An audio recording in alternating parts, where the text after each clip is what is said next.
s'asseoir ensemble. Et je vais tout de suite proposer aussi à Sarah Fernandez de se joindre à nous. Vas-y, prends ce micro, n'importe, choisis ta place. Et Sarah Fernandez, qui est géographe, qui va pouvoir aussi compléter ton propos. Mais je commence avec toi, Coralie, tu es animatrice d'un PTGE. Alors, il faut monter en haut et appuyer sur la petite languette blanche en bas. Ça, c'est bon, c'est allumé. Hop. Et voilà, c'est bon, on y est. Coralie, donc je disais, tu es animatrice d'un PTGE du bassin versant de la Glie. Peut-être quelques mots déjà sur ce PTGE. Oui, alors on avait mis une petite diapo. Bouge pas, j'y vais. Donc le bassin versant de la Glie, il est situé au nord des Pyrénées-Orientales, donc tout au sud de la France. Et il est tellement au nord des Pyrénées-Orientales que le bassin versant en fait déborde un petit peu sur l'Aude, que pour la partie nord et la partie ouest.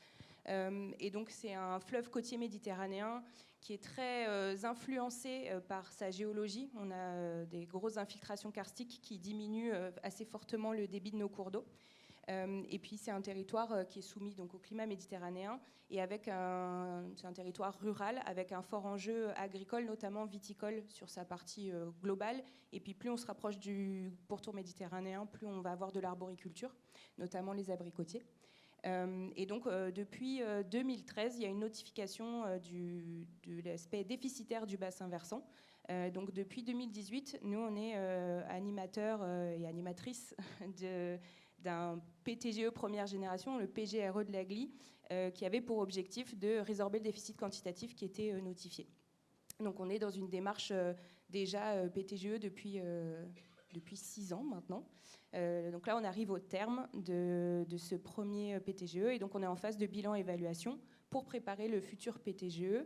Et donc la brique bilan-évaluation et la brique prospective sont les deux éléments essentiels pour qu'on arrive à construire ce futur PTGE. Et donc la prospective... Et cette brique prospective, pardon, tu ne l'avais pas de manière aussi sensible, aussi importante dans le PGRE ? Non, on était sur une... il y avait une petite voilà, on avait quand même... Le changement climatique n'est pas apparu sur les 5 dernières années. Donc il y avait déjà un axe d'anticipation du changement climatique, notamment parce que si on atteignait l'équilibre quantitatif, faut le maintenir dans le temps. Donc il y avait déjà des choses qui étaient identifiées, des actions pour essayer de préparer, mais il y avait déjà tellement de choses à faire pour atteindre l'équilibre quantitatif que ça restait très à la marge et très technique et peut-être pas assez axé sur le territoire justement dans sa globalité de ses usages et des milieux. Et donc nous on a lancé une étude prospective, on s'est associé aux autres bassins versants du département des Pyrénées-Orientales pour une étude qu'on a appelée Horizon 2070 et c'était justement pour essayer un peu exactement ce que venait de dire Claire de la Drôme, d'essayer de faire parler autour du changement climatique et d'avoir déjà ces ordres de grandeur-là. On ne s'est pas attaché dans notre façon de le faire aux chiffres, etc. On ne voulait pas s'y accrocher parce qu'on sait qu'on est plein d'incertitudes à la fois dans les modélisations, mais même dans notre connaissance de notre territoire, sur les prélèvements, sur le fonctionnement de l'hydrologie et de l'hydrogéologie. Donc on voulait surtout que tout le monde parte de la même place, que le changement climatique, il est là, il viendra avec une intensité qui porte ces incertitudes, mais il faut qu'on les dépasse pour quand même rester dans l'action et essayer de se projeter. Oui, et puis quelles que soient ces incertitudes, on l'a vu avec des scénarios contrastés que peut proposer Explore 2, qu'on peut intégrer dans d'autres modèles. Voilà, on a des ordres de grandeur qui nous font dire qu'il faut quand même avancer. Et ça, les acteurs l'entendent ? C'est la grosse difficulté qu'on a sur l'animation de tout ça, de ces concertations, c'est que la genèse, voilà, que ce soit l'étude volume prélevable ou le premier PGRE, PTGE, il est presque comptable dans sa façon de l'approche qu'on avait. On a des débits objectifs, des volumes objectifs, des approches statistiques sur des débits, etc. Et donc déjà, on a dû avoir un travail de fond pour amener le territoire dans cette version qui est quand même assez technique de cet outil-là. Et maintenant, on veut les emmener dans une prospective où là, on veut ouvrir le champ des possibles. Voilà l'aspect exploratoire de la prospective. Ouvrir les écoutilles. Voilà. Et pour quand même, la finalité, c'est revenir sur des actions qui sont quand même concrètes, qu'on peut réussir à chiffrer et qui doivent atteindre un objectif qui, lui, est chiffré, etc. Et ça, on le voit dans notre petit périple. C'est très compliqué. Parce qu'aussi, il y a des changements d'acteurs, il y a des positions, des postures, il y a aussi le contexte, là, l'émotion l'émotion extrêmement présente, Et là, typiquement, un exemple très précis actuel, on rentre en période électorale, bah forcément aussi, ça vient mettre un rouage qu'on n'avait peut-être pas identifié au moment où on a lancé l'étude prospective, parce qu'on peut-être on se disait on aurait fini avant. Voilà. Et donc c'est aussi se dire il faut repartir potentiellement avec de nouvelles équipes, qu'il faut aussi raccrocher à ce que le territoire a déjà exprimé et pas le balayer parce que on est arrivé soit au bout des 5 ans où la prospective n'a plus de sens, soit juste parce qu'on a des nouvelles équipes. Et ça, c'est assez compliqué dans l'animation. Parmi tous les outils et méthodes et process qu'on a présentés depuis ce matin, est-ce que certains font écho à ta réalité au sein de ton PTGE à toi? Alors, c'est très intéressant. Vraiment, les modèles, ça fait rêver à chaque fois. C'est pour ça qu'on parlait un petit peu des modélisations. Mais c'est vrai que dans l'animation au quotidien, nous, on voit tout ce qui manque pour arriver à utiliser ces modèles. Donc, c'est pour ça que... Un exemple, du coup, de ce qui manque? Typiquement, la connaissance du fonctionnement des hydrosystèmes. Je disais que nous, on est très impactés par des... Commence à aller un peu vite, on n'a pas compris. Nous, on est très impactés. Les débits de l'eau superficielle sont très impactés par la géologie. Donc, on a plein de zones d'infiltration karstique sur mon bassin versant.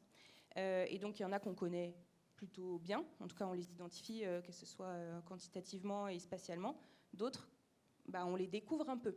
En tout cas, on découvre l'ampleur et surtout peut-être que le changement climatique et la baisse des débits qu'on a depuis plusieurs années les met en lumière, ce qu'on n'avait pas avant.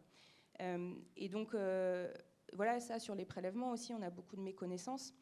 Et donc, on ne pouvait pas rester sur ce fait-là. Donc, nous, on a fait l'option de prendre les résultats d'Explore 2 comme la discussion sur les grandes orientations de l'impact du changement climatique. Et on sait que des fois, il y a une frustration du territoire qui voudrait qu'on soit plus sur des données locales, plus précises. Mais en fait, cette finesse, nous, on se disait que si on allait la chercher via des modèles aujourd'hui, on passerait du temps à discuter sur les incertitudes, sur les approximations, etc.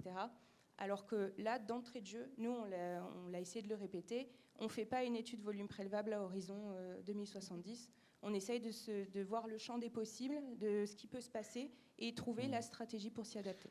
On a présenté un outil, l'outil Kahoot, par exemple, avec donc des scénarios d'usage agricole. Ça, c'est des choses qui te parlent. Et on a parlé également du diagnostic agraire qui se fait d'ailleurs sur ton territoire. Comment tu articules, du coup, ces différents outils? Typiquement, les modélisations, il me semble qu'on a un petit peu quelque chose de similaire qui est développé par la Chambre d'agriculture des Pyrénées-Orientales sur quel type de besoin en eau on pourrait avoir avec le changement climatique. Et les diagnostics agraires, nous, on trouve ça aussi super intéressant parce que ça apporte une dimension, contrairement au premier PGRE, où l'agriculture n'apparaissait presque comme un préleveur. Un problème, quoi. Non, pas un problème, mais un volume quantifié nécessaire.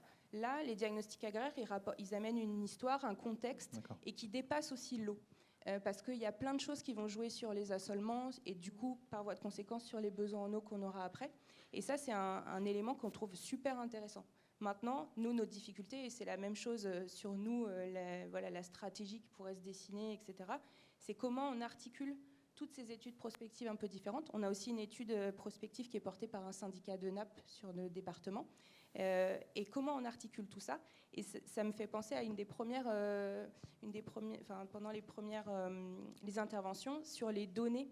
Et en fait, on s'est rendu compte avec ces études prospectives qu'il y a des méthodologies de travail qu'on n'a peut-être pas, des habitudes de travail qu'on n'a pas, et même de la sémantique où on n'est pas forcément d'accord sur qu'est-ce qu'on met derrière telle notion. L'eau superficielle, qu'est-ce que ça veut dire concrètement? Un besoin théorique de plantes, qu'est-ce que ça veut dire concrètement? Que ce soit dans la sémantique, dans la méthodologie d'obtention et de calcul de ces données-là, et aussi dans la spatialisation. Parce que ce n'est pas la même chose de parler d'un besoin en eau à une parcelle que, en fait, au prélèvement qu'on connaît. Donc, c'est... Passionnant. Franchement, merci beaucoup pour ce témoignage hyper concret terrain. Ouais. Bravo pour ça. Sarah, je le rappelle, tu es géographe et tu as étudié cette question de la gestion de l'eau, d'ailleurs dans son ensemble, et pas seulement les PTGE. Les PTGE, c'est finalement un outil nouveau qui émerge. On reviendra d'ailleurs en conclusion sur la place de cet outil dans la panoplie de dispositifs autour de la gestion concertée de l'eau. Quelle est l'évolution de la place de la prospective dans la gestion quantitative de l'eau et les PTGE en particulier? Est-ce que c'est un sujet nouveau? Est-ce que c'est vraiment de la prospective? On a évoqué, on parle de scénario prospective. Voilà. Comment tu apprends tout ça?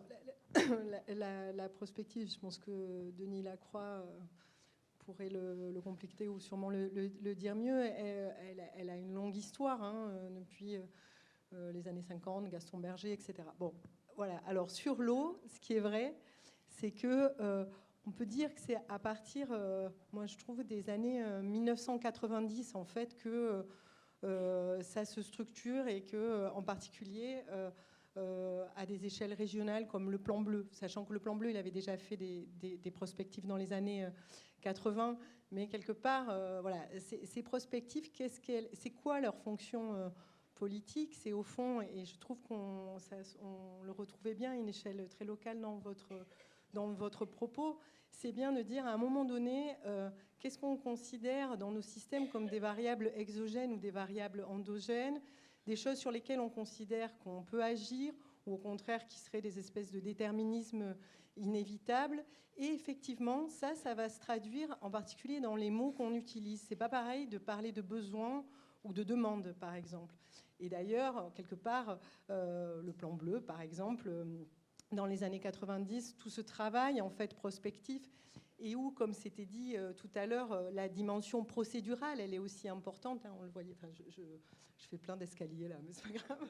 Voilà, je fais une parenthèse sur c'est quoi l'objectif de la prospective. Est-ce qu'au fond, c'est d'avoir des scénarios qui sont quand même robustes? Alors, on ne dit pas probable, hein, parce que c'est plutôt la notion de plausible. En fait, est-ce qu'il y a une cohérence diachronique, synchronique, etc.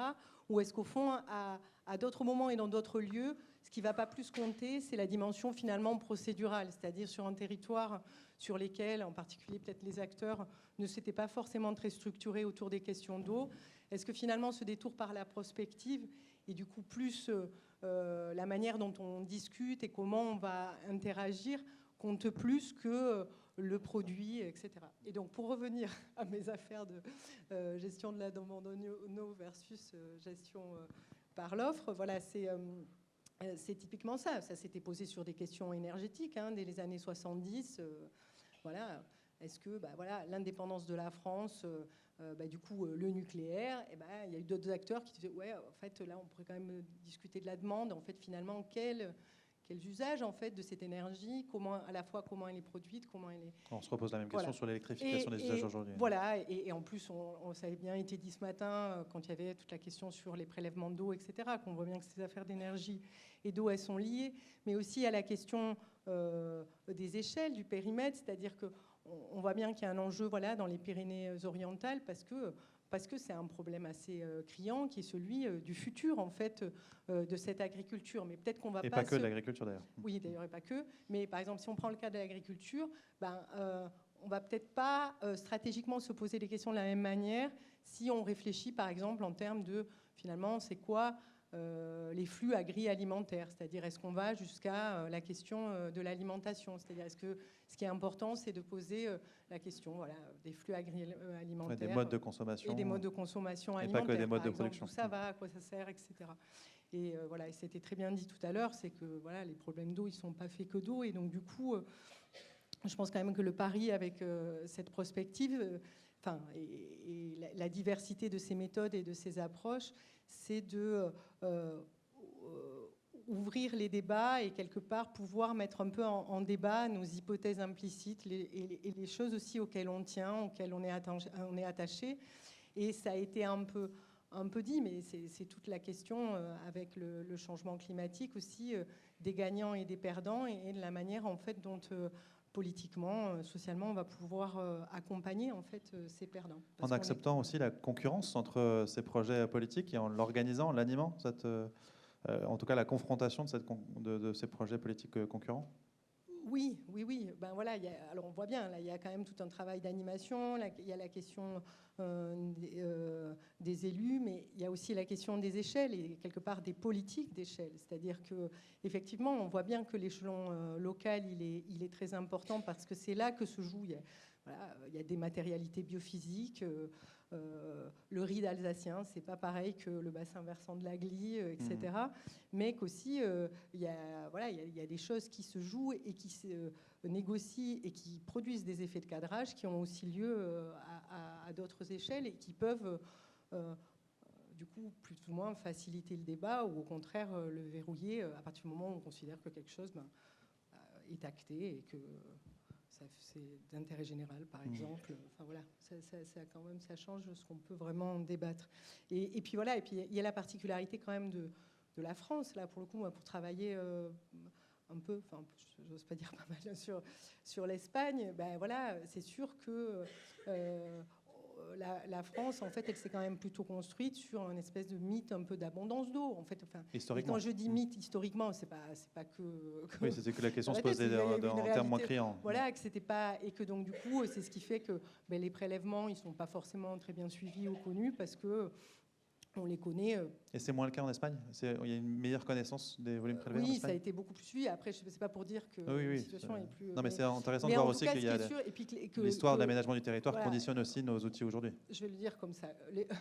On va dire quelque part, l'État espagnol, il s'est beaucoup plus construit à partir de la fin du 19e siècle sur la question de la gestion quantitative de l'eau et en particulier à des fins hydro-agricoles, alors que l'État français, on pourrait dire à la limite, s'il y a un enjeu, c'était plutôt l'enjeu énergétique. Puis après, si on revient sur les affaires, c'est quand même plutôt là-dessus, en fait, que c'est construit nationalement, hein, je parle. Et si on revient à la question de la gestion de l'eau, je trouve que c'est intéressant de réfléchir aussi à l'histoire de nos institutions, de nos politiques et de nos pratiques, où du coup, par exemple, voilà, les inondations, ça fait longtemps que c'est géré comme un risque, et donc du coup, ça se traduit par des instruments d'action publique qui ne sont pas les mêmes historiquement que pour les sécheresses. Et on voit que ces dernières années, en fait, ça change et que ça bouge aussi beaucoup. Hein. Enfin... Coralie, je voudrais te donner le mot de la fin. On a dit que la prospective, c'est un enjeu sérieux, mais qu'on peut aussi jouer. Est-ce que tu arrives à jouer et à garder cette joie dans ce type d'exercice ? C'est pas la bonne personne pour parler de joie que de me faire parler moi. C'est pas ce que t'inspire en tout cas. Non, mais je pense qu'on aimerait arriver à cette pas légèreté parce que le sujet il est vraiment grave et lourd, etc. Mais on aimerait avoir des choses apaisées, etc. Maintenant, on était aussi dans un contexte très difficile. Nous, depuis 2022, on est en crise historique, sécheresse, et sur mon bassin versant en particulier. Quand on parle de baisse de débit, en fait, rapidement, on parle d'assec sur des linéaires importants. Donc, plus d'usage possible, plus de milieux vivants. Donc, c'est très compliqué d'être dans une approche où on se dit on va jouer. Je pense que c'est compliqué. Maintenant, c'est aussi sur les méthodologies, et c'était très intéressant de voir ces méthodologies-là qui existent et qui peuvent, par un regard aussi extérieur, même si notre lecture du territoire elle est très importante, c'est vrai qu'on est dedans et on est très vite imprégné par tout ce qui se passe et justement voilà, les émotions assez lourdes qui peuvent être associées. Donc ouais, c'est compliqué de dire qu'on arrive à jouer, mais on espère que dans la deuxième phase, voilà, ou plutôt on rentrera dans la construction PTGE et plan d'action, on arrivera à retrouver ça. Un dernier mot, alors, Sarah. Je voudrais juste dire qu'en fait, le futur, il est incertain, pas que parce qu'on ne sait pas comment une variable elle va évoluer, mais parce qu'aussi, ce qui se joue, c'est la question de l'incertitude, de l'importance qu'aura la variable pour la société dans le futur. Et que c'est un peu ça, le pari, je pense, de l'exercice de prospective, c'est d'arriver à débattre aussi de ça. Merci beaucoup à tous les deux. Merci pour votre engagement, en particulier le tien, Coralie.